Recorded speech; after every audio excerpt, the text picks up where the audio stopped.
What is going on, guys? In today's video, I will show you the best DPS tier list in Throne and Liberty. To not waste your time, I've split this video in 4 parts. So I've made 4 separate DPS tier lists. One for PvE, then another one for large-scale PvP, then also one for small-scale PvP, and then lastly, we will have a healer tier list that works for both the PvE and PvP. If you're interested in only one specific activity, then just click on the timestamps. But if you want to experience the whole game, then I strongly recommend to watch the full video. And by the way, to shorten the tier lists, I will include only the best and most popular weapon combos. So if you don't see your build in the tier list, then it's either a tank setup or doesn't have high enough DPS to be in the meta. So without further ado, let's get right into it. So first off, we have the PvE tier list, and the rankings were made by their performance and being the most popular DPS choices in dungeons for open world PvE and boss fights. Number 1. And for the first S tier, we have the crossbow and daggers. This is currently the highest DPS setup in the game, because both of your weapons have extremely high damage. And if you use the right build, then you will consistently reach 20 stacks of Thunderclouds, which will give you explosive damage with your Thunderclouds bombing skill, and you can activate this every few seconds. Crossbow and daggers are both unique weapons in the sense that they are dual-wielded. What makes dual wielding so unique in this game is that for every attack you do with these weapons, there's a chance to get a double hit with their offhand. And to top that off, you can even increase the chance of this by using the selfless diffusion, which will increase your damage from 200 to even 400%. If you're looking for the best meta PvE and PvP DPS build, then the crossbow and daggers is for you. Number 2. Then for the next S tier, we have the bow and crossbow. This setup is only good for PvE, and it can dish out a constant barrage of damage. Because of high bonus damage stacking and these two weapons having the ability to throw out a massive number of hits, the longbow and crossbow players are among the top on the DPS leaderboards. Also, by building up from your skills and passives, you will get low cooldowns and have a very high amount of hit chance, ensuring that you can keep doing DPS for a very long time. Number 3. And then for the last S tier, we have the bow and staff. This setup is a glass cannon that uses passives and skills to do incredible amount of damage from long range. Longbow and staff players build for max range to maximize their passives and gear bonuses. On top of that, you need to manage your cooldowns effectively to do as much damage as possible. So if you want to play strictly at range, then this is the build for you. Number 4. Next we have the A tier, and for the first one, we will place the bow and daggers. In this setup, the longbow provides high single target DPS at range, while the dagger provides amazing passives. This build's pros are that you get really good self-sustain and high single target DPS, but you are very reliant on cooldown speed. So you'll want to make your build around reducing as much waiting time as possible. Number 5. Then for the next A tier, we have the staff and dagger. And as you can notice, dagger is pretty much the best second weapon choice for most builds. So this setup is pretty much a mage assassin, which at his full potential provides up to 200 heavy attack chance and 150 skill damage boost. But because of the high cooldowns in this build, you will need plenty of cooldown speed to reach your full potential, and without it, you will not be as good. So this setup is amazing, but will require decent enough gear to reach the highest damage possible. Number 6. And now finally, for the last meta DPS build, we have the greatsword and dagger, and he will be placed right in the A tier. This setup is the highest melee bruiser that plays like a melee assassin thanks to his passives that can output very high damage. And once you fully max it out, then you can reach up to 300 skill damage boost and 500 plus heavy attack chance.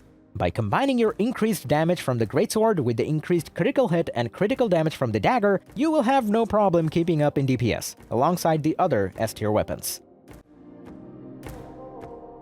The next up, we have the large-scale PvP tier list.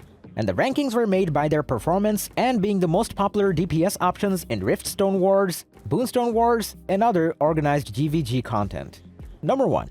So for the first S tier, we have my favorite, which is the crossbow and daggers. This setup makes you into an assassin that is capable of kitting and doing extremely high DPS. Our most powerful specialization is the Annihilation Barrage Shot, which allows you to do an AoE bombing playstyle that is very strong early on, before players get too many defensive stats. In large-scale PvP, the goal is to dive the backline and try to pick off as many people as possible. So coordinating pushes with your guild and party members is the key to success. Number 2. Then for the next S tier, we have the bow and daggers. This setup is an incredible disruptor that has high damage and can send enemy players flying into the air. You don't have as much spammable AoE as, for example, the staff and dagger users, but you have an amazing AoE skill shot with a wide range. Also, the daggers will boost your offensive stats, which provides incredible amount of escape tools, or even can be used offensively for a guaranteed crit. Number 3. Then for the next S tier, we have the staff and daggers. So, by combining the staff skills with the dagger skills, will make you into a nuker that can delete multiple enemies in a row. This setup for large-scale PvP is purely meant for staying in your team's backline and using roll to stay alive. But if you manage to not die and master the skill, switching between weapons during PvP at the right times, then you will be unstoppable. Also, staff and daggers can quickly cast massive amounts of AoE and deal a lot of damage if you catch enemies off guard. Number 4. And then for the last S tier, we have the bow and staff. This setup is more sturdy as it has more survival tools at its disposal. Similar to as in the PvE, the longbow and staff players build for as much range as possible to maximize their passives and reach up to 30% extra range on your skills. In addition, bow and staff players will get access to flash wave and limit break skills, which will boost your normal AoE skills to a huge amount of DPS. If you want to be the best player in castle sieges and have multiple choices to customize your playstyle for all PvP events, then this is the one for you. Number 5.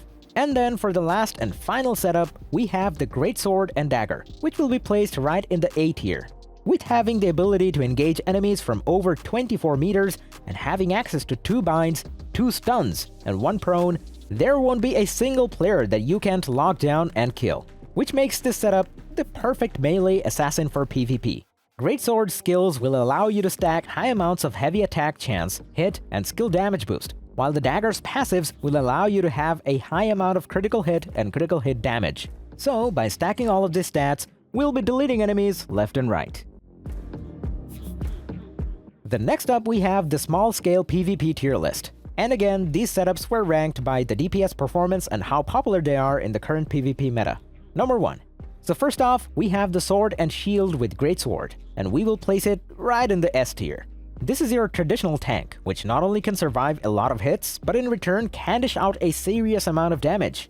You will have to stack a lot of damage reduction and use AoE CCs to catch players, but when you fully build it, the enemy hits will feel like nothing, and in return you will be CCing and completely stopping the enemy in his tracks.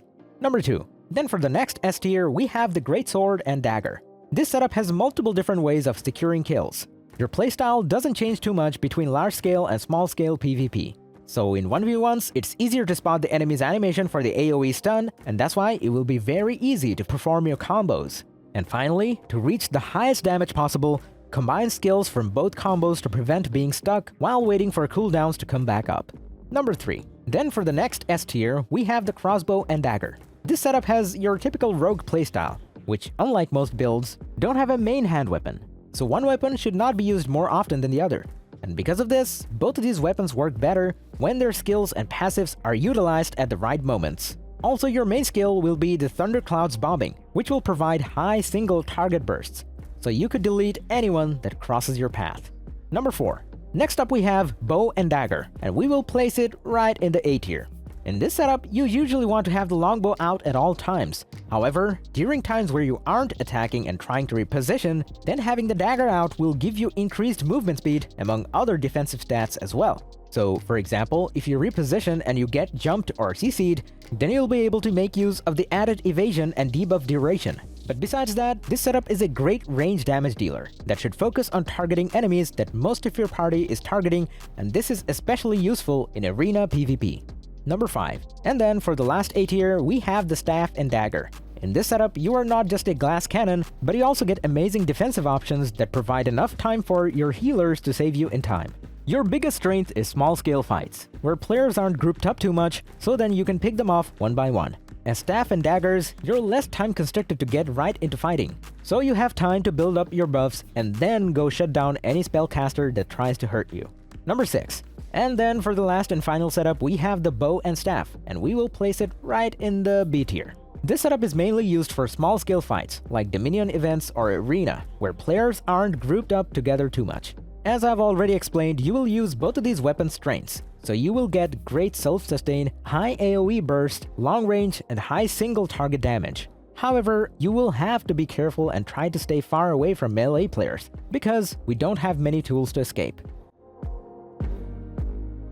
And then for the last and final tier list, we have come to the healers. In my opinion, your goal as a support is to keep your allies alive and provide damage buffs, while still at the same time deal as much damage as you can. So here is the performance for both PvE and PvP. Number 1.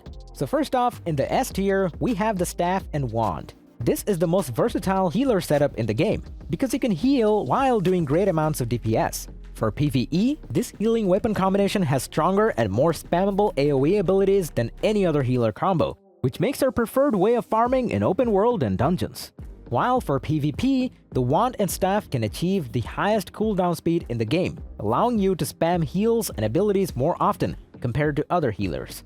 Because of this setup, you have the Salvation Chain skill that allows you to pull party members from long ranges to safety and freeze enemies to save allies. So, if you enjoy traditional mage builds but also want to heal and support allies for both PvE and PvP, then this is the one for you. Number 2. Then next up in the S tier, we have the Bow and Wand. This setup provides party-wide cooldown reduction while also having bunch of buffs. But because of this, your DPS won't be as high. In PvE, this weapon combination is more known for the utility they bring to a party, in the form of party-wide cooldown reduction, mana regeneration, and critical hit, as well as accuracy buffs. While in PvP, you are pretty much like a cleric that is almost purely healing and supporting your team, unlike any other healer build. Also, you will struggle with mobility in small-scale PvP. However, in large-scale, you will have an easier time because you can position yourself safely behind the team. Number 3. And then finally for the last one, we have the Wand and Dagger, and we will place it right in the B tier. This setup is primarily a support build that revolves around mixing ranged and melee playstyles to ensure that you can be anywhere at any time. Unlike a more traditional support or DPS build, you need to keep a close watch on both allies and enemies to make the best use of your abilities. And by knowing when and where to use the skills for maximum efficiency will make you into an amazing healer. So in quick summary, this is a great setup, although your DPS will be very low, and that's about it. So, if you enjoyed this video, click like, subscribe, and comment. If you're interested in more content, check out my channel, and I will see you in the next one. So take it easy, and peace.